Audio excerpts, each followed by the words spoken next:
All right, good morning, Ships. It's Coach Matt here with the workout for Thursday, the 30th of April. And although it is raining on Wednesday, we should be sprinting on Thursday. And that is a good rhythm to get into. One time a week, just go hard, everything you got in these short, high-intensity sprints.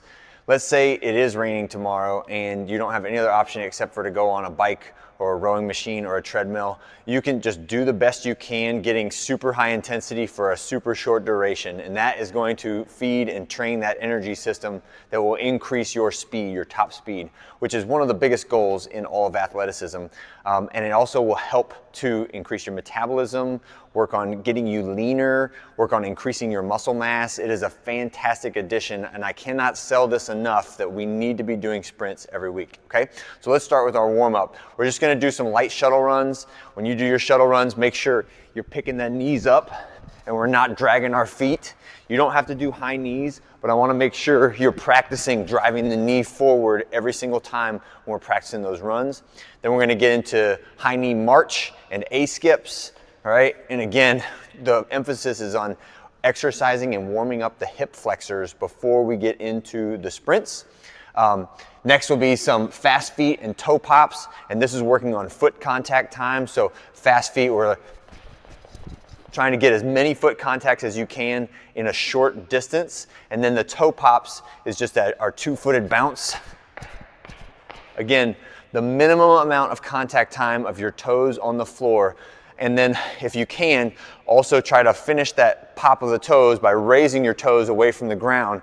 And that also reinforces pulling the toe away from the ground when you're doing your running stride is effective at increasing the stride length as well as the ground contact force on the next strike of the foot to the ground, okay?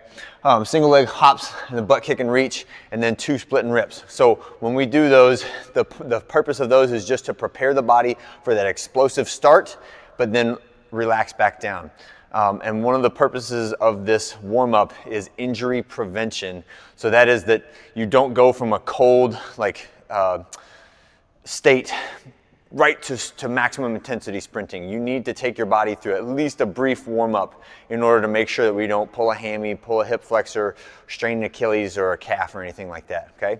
All right, once you have done your warm-up and you're feeling pretty loose, rest a little bit, get a sip of water, and then I want you to do 3 40-yard sprints, approximately 4 to 7 seconds of total effort. Even if you don't know exactly where 40 yards is, if you do 32 and a half or if you do 44 and you're doing it with the effort that we know you've got, it's gonna be a beneficial session for you. So don't sweat the distance too much. Just try to go for that 4 to 7 seconds of all-out effort 3 times, okay? When you're finished with that, take a little break. I've got some strength training stuff for you afterwards, a Cossack squat, and this will help if you have a single dumbbell or if you have a kettlebell or a plate.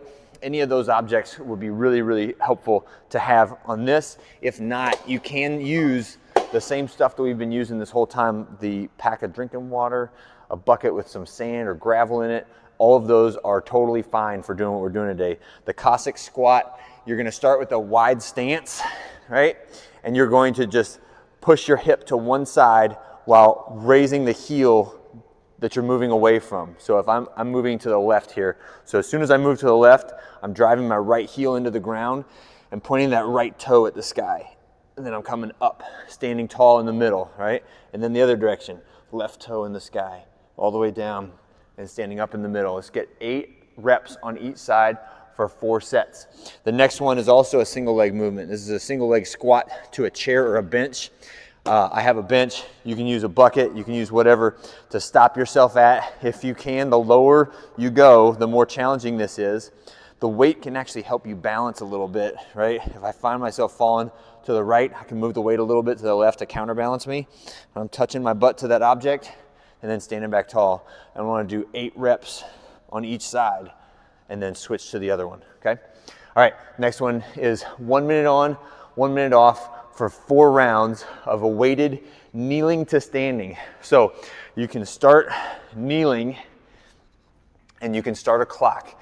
For an entire minute, we're just gonna move kneel to stand, kneel to stand, and I want you to alternate which leg comes up first every time you do that, okay?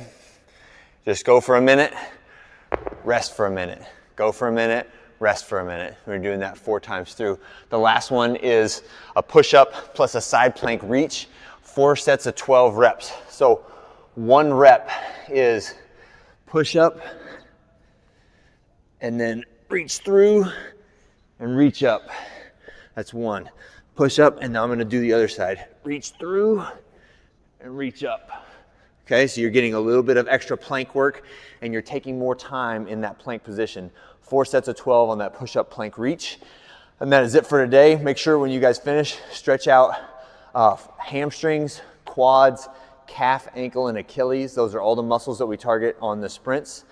Have a great day, and we'll see you guys for Friday.